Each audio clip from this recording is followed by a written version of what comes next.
Hello everyone, this is Lucy05 and welcome to Global Central Toy Review. And today we'll be looking at the 2012 releases by Hasbro of the G.I. Joe celebrating the 30th anniversary action figure review. And today's action figure review, we'll be looking at the Dreadnoks Battle Set 7-pack, but focusing only one figure review, the Dreadnok Thunder. Now I got this straight from Big Bad Toy Store.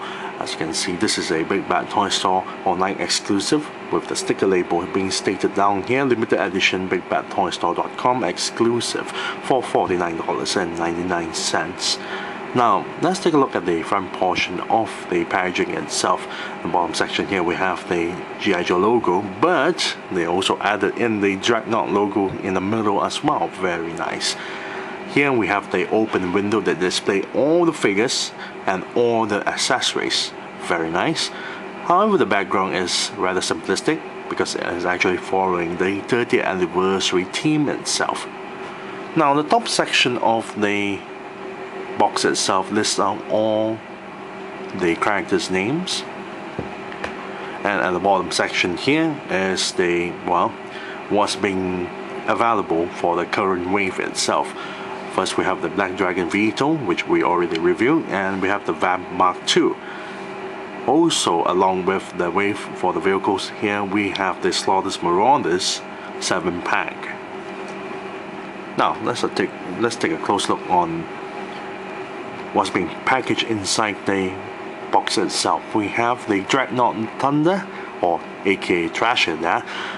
The reason they changed the name to Thunder because they can't acquire licensing for the name Thrasher, so they put it onto Thunder instead. Now we have the figure there, and he's holding, at least placed on his thighs there is the lacrosse that's actually strapped with a spiked ball. Very nice. That's his only accessory. Now at the back portion of the packaging itself, we have all the characters' file cards. And you will notice all of the images for the file cards itself has been replaced with the Dreadnok logo, which is rather disappointing that you don't actually get to see the character artwork for each and every one of these characters. So Hasbro is really cutting corners on that part there, which is rather disappointing. Now let's take a look at Dreadnok Thunder's file card. Here we have a nice little logo there. Code name Dreadnok Thunder, Dreadnok. Name Brutus Cross. Birthplace Brussels, Belgium.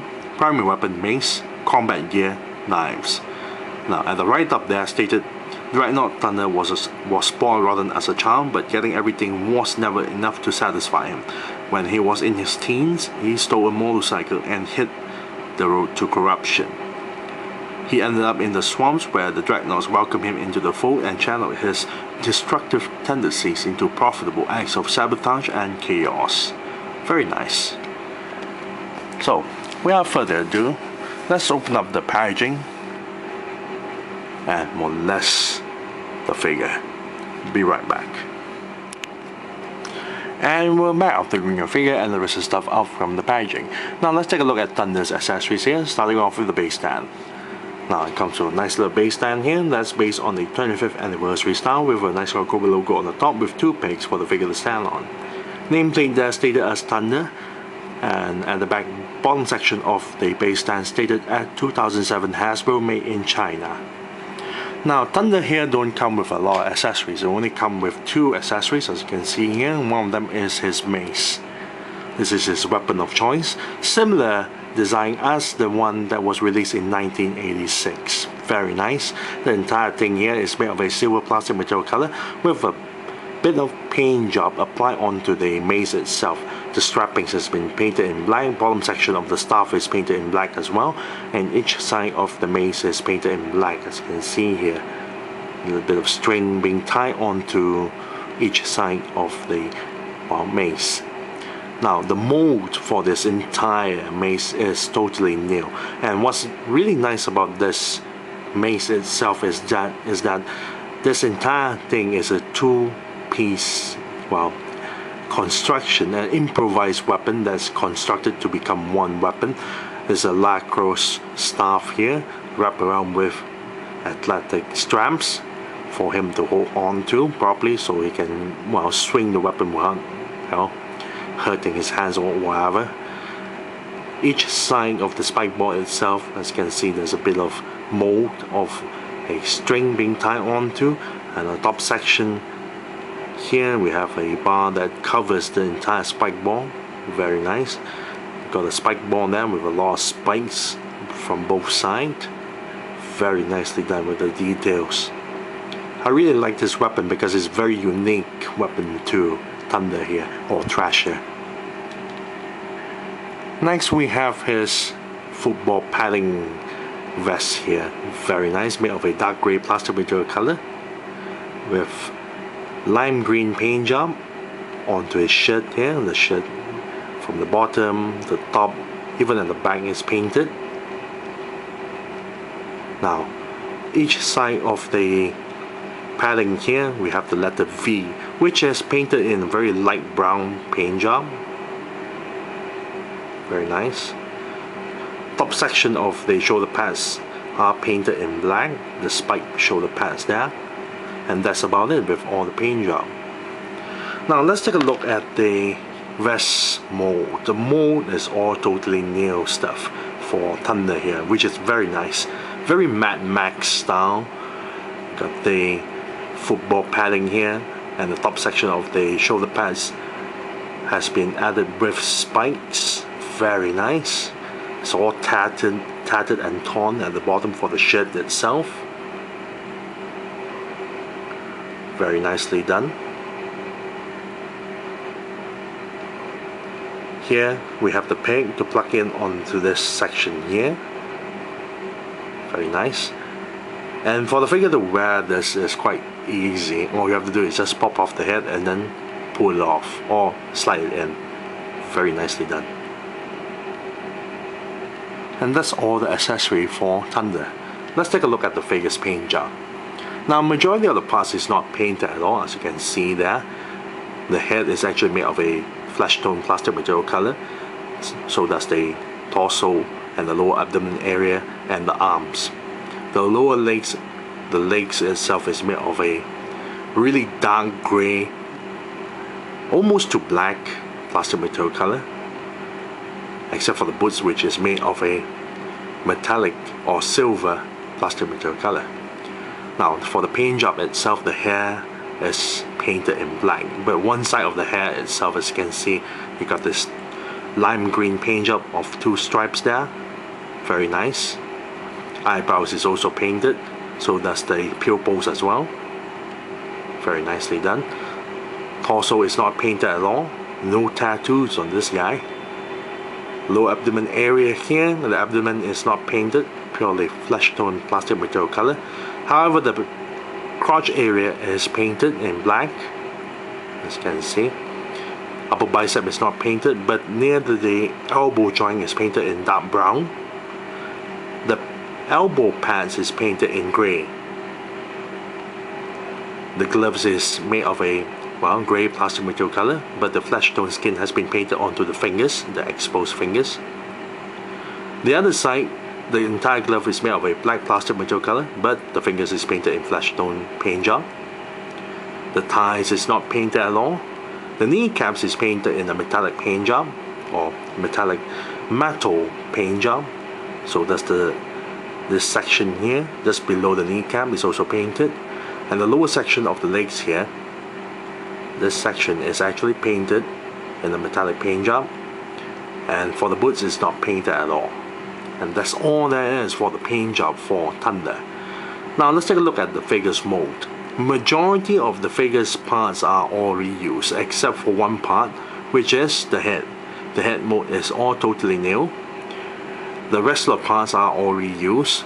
The torso and the abdomen area is actually, it came from the 25th anniversary of Quick Kick from the DVD battle pack. The arms actually came from the Toy S exclusive of the Pursuit of Cobra of Spirit Iron Knife, as you can see there.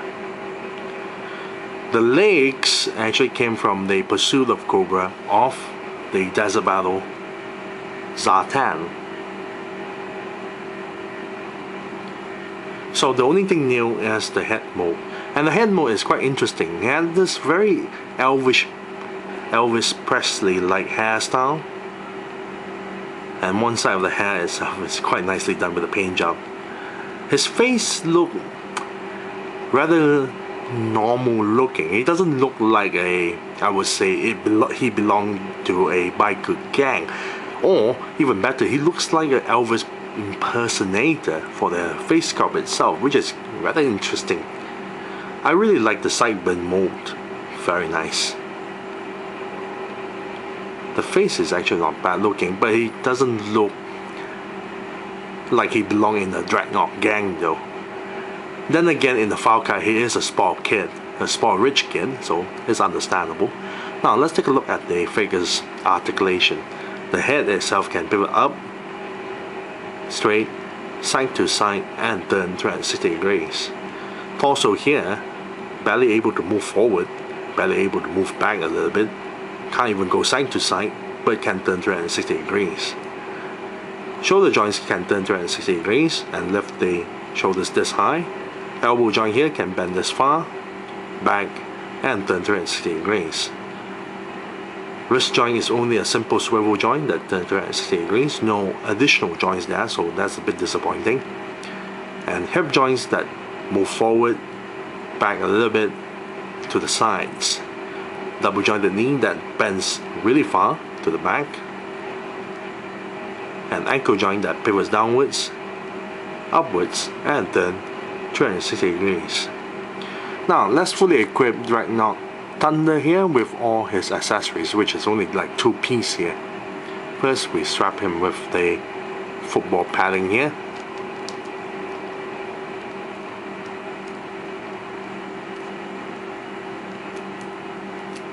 Very simple.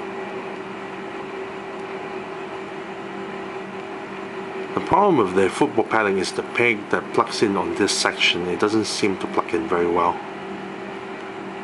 As you can see, it just keeps on popping out. The peg is not well done. Pop in the head. Have him equip the mace itself. Very nice. Plug in the base stand, and there you have it, the Dreadnok Thunder, aka Thrasher. The figure is actually not bad. I mean, most of the parts is reused parts, but it's expected for a 7-pack. They tend to always use reused parts for the 7-packs itself, so it's not something I have never seen before. The head mode, however, looks quite interesting, and I really love the accessory for this mace itself, and I really like this padding.